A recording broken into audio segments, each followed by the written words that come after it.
Everyone. ये आज के वीडियो लेक्चर में हम डिस्कस करने वाले हैं हमारा इंडिपेंडेंट सैम्पल टी टेस्ट के बारे में।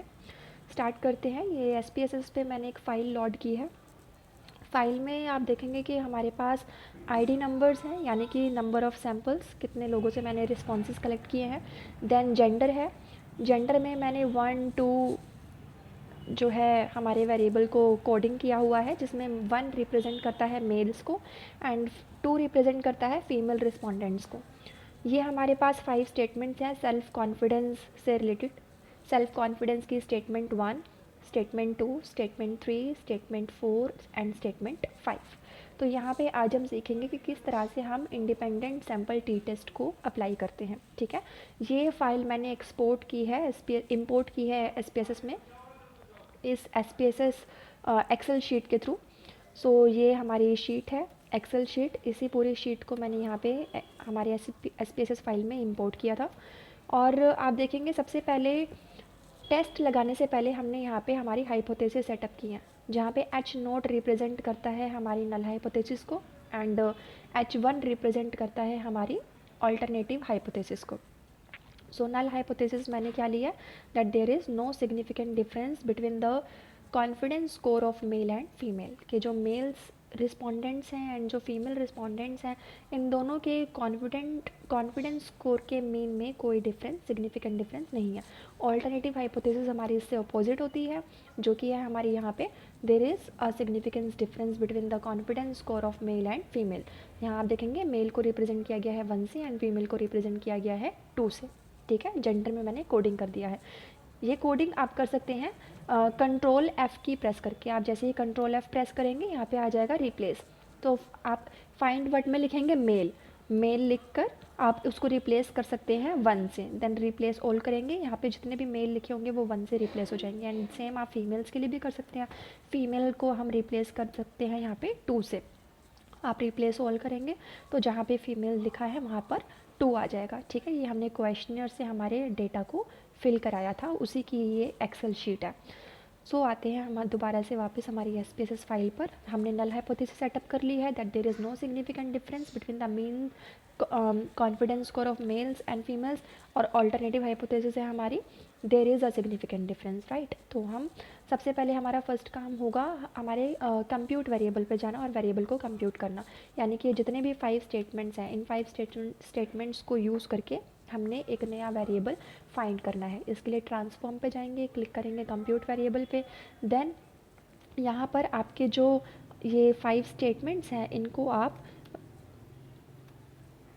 न्यूमेरिक एक्सप्रेशन के अंदर लेके जाएंगे, फर्स्ट स्टेटमेंट, एंड देन आपने ऐड करना है, प्लस करेंगे हम इसमें सेकंड स्टेटमेंट, एंड देन फिर से हम ऐड करेंगे इसमें थर्ड स्टेटमेंट, इंपोर्ट कराएंगे, देन फिर से ऐड करेंगे हम इसमें फोर्थ स्टेटमेंट, देन हम ऐड करेंगे इसमें फिफ्थ स्टेटमेंट। ओके, तो हमारी 5 स्टेटमेंट यहाँ आ गई है। इधर टारगेट वेरिएबल में हम हमारे वेरिएबल को एक नाम दे देंगे, सेल्फ कॉन्फिडेंस का ये हमारा वेरिएबल है, confidence, right.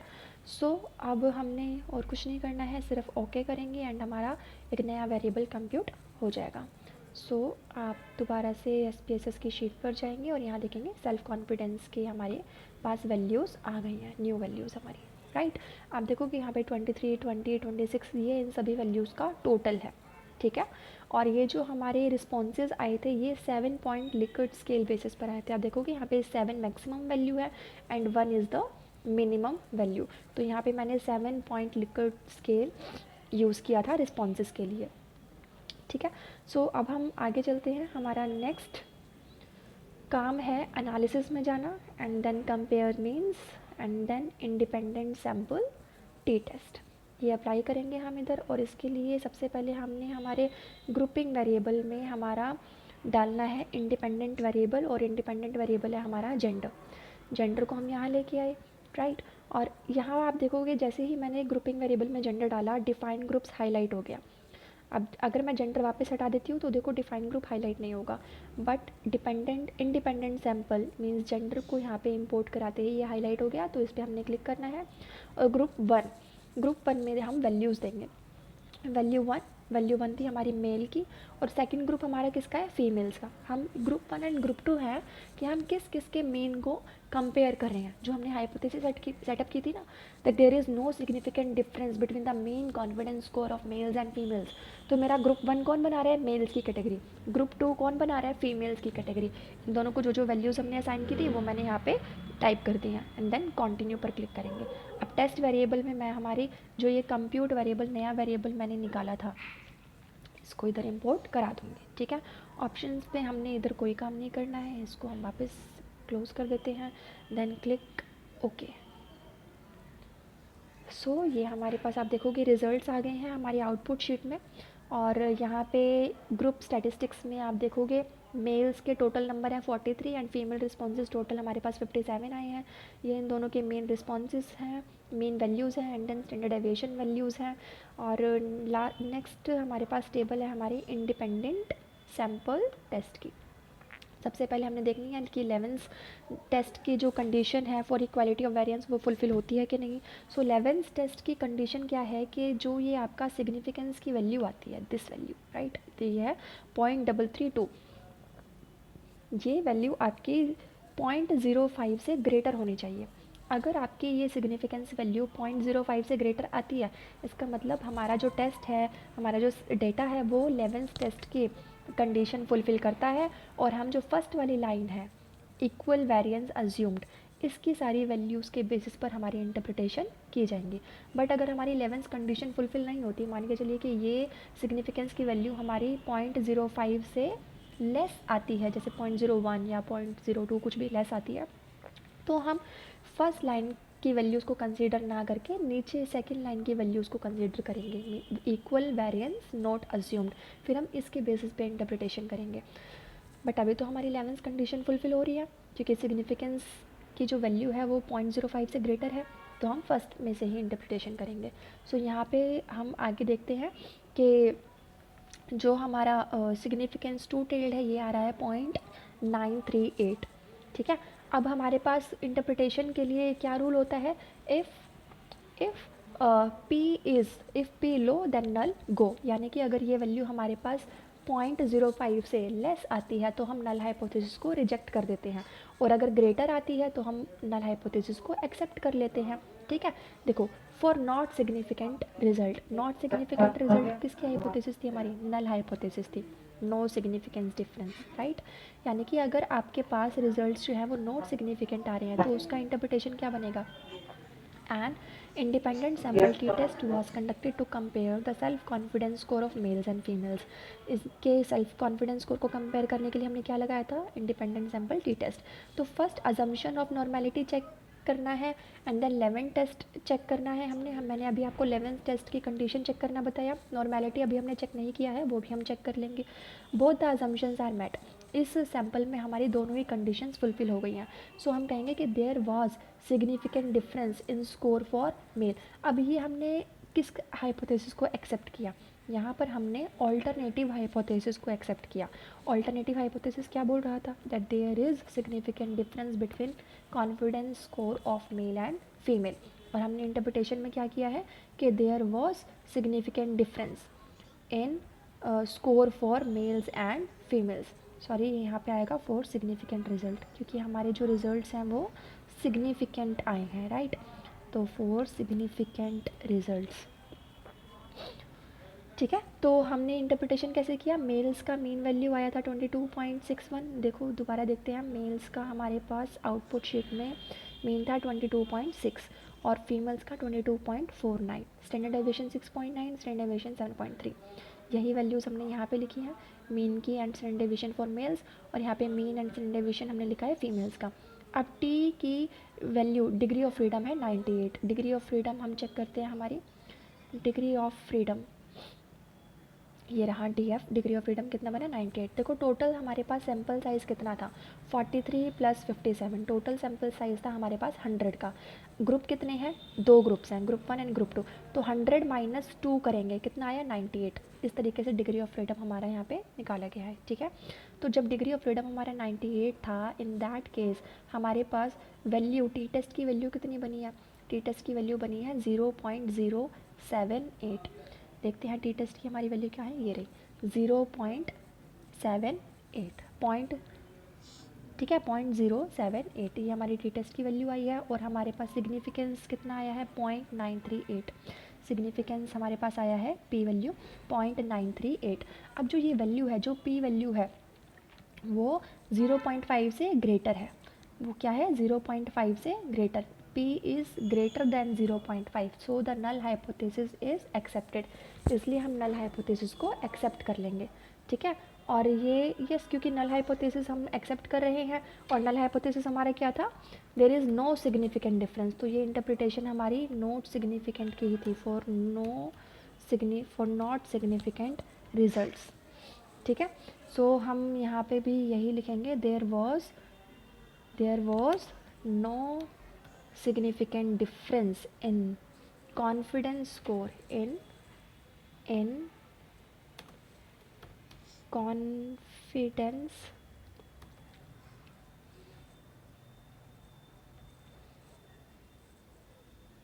Score of male and female. इसको मैंने यहाँ पे अब करेक्ट कर दिया है, क्योंकि जो रिजल्ट्स हैं हमारे, वो रिजल्ट्स नल हाइपोथेसिस के फेवर में आ रहे थे, राइट। क्योंकि मैंने आपको बताया रूल क्या था, if P is low then null go. किससे लो होना चाहिए पी वैल्यू, 0.05 से। अगर ये पी वैल्यू 0.05 से लो आती, लेस आती, तो हम नल को गो कहते, यानी नल को रिजेक्ट कर देते। बट हमारे रिजल्ट्स क्या आए हैं, जो पी वैल्यू है वो 0.05 से ग्रेटर है, तो हम यहाँ पे नल को गो नहीं करेंगे, यानी कि हम नल हाइपोथेसिस को एक्सेप्ट करेंगे। हमारे पास रूल क्या है, if P low then null गो। ये एक याद करने का ना शॉर्टकट तरीका है, क्योंकि कभी कभी हम कंफ्यूज हो जाते हैं कि पी वैल्यू कब एक्सेप्ट करनी है, कब रिजेक्ट करनी है। तो ये जो लो है, ये इसका क्राइटेरिया है 0.05, यानी अगर 0.05 से कम आती है पी की वैल्यू तो नल को रिजेक्ट कर दो। बट हमारे पास क्या आया है, पी वैल्यू 0.05 से ज़्यादा आया है, तो हम नल को एक्सेप्ट करेंगे, right, as p value is greater than 0.05, so the null hypothesis is accepted, right। यहाँ पे हमने इसको एक्सेप्ट कर लिया है, ठीक है। सो ये हमारी इसकी इंटरप्रिटेशन थी, ये नीचे भी लिखा हुआ है, if p is less than 0.05 reject the null hypothesis and accept the alternative hypothesis, if p is greater than 0.05 then accept the null hypothesis and reject the alternative hypothesis. ये हमारा finally independent sample T test हमने देखा। अगर हमें normality की condition check करनी है तो वो हम किस तरह से देख सकते हैं, उसके लिए हम जाएंगे हमारे पास descriptive statistics and then explore, give me a minute.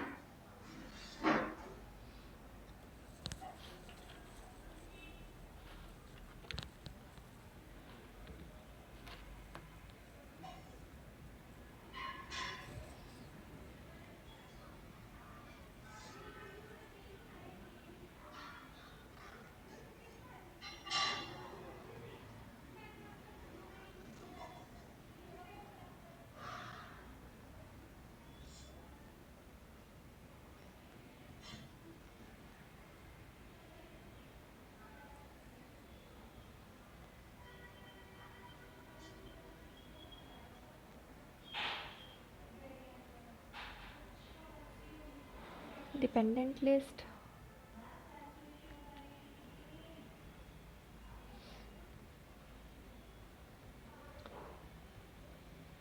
Factor list,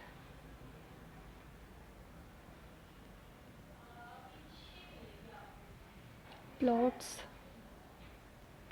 normality plots with test हम ओके कर देंगे, एंड हिस्टोग्राम भी हम यहाँ पे चेक कर देंगे।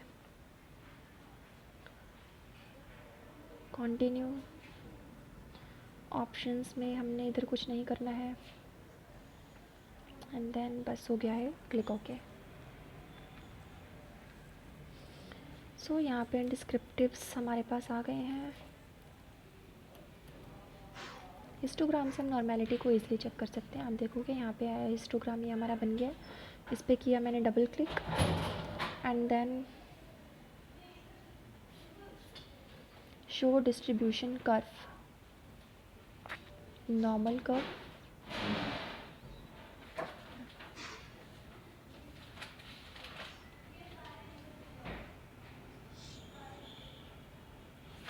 क्लोज। सो यहाँ पे ये हमारा एक नॉर्मल डिस्ट्रीब्यूशन क्रिएट कर रहा था, ये देखो, ठीक है।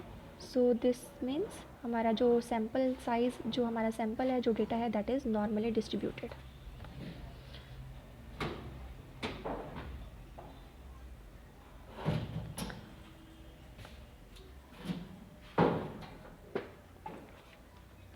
बॉक्स प्लॉट में भी कोई भी वैल्यूज़ हमारी बाहर नहीं है, सब अंदर ही है।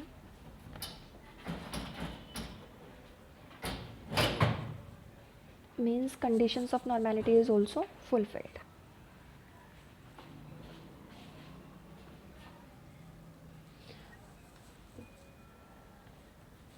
सो यही हमारा independent sample T test complete होता है।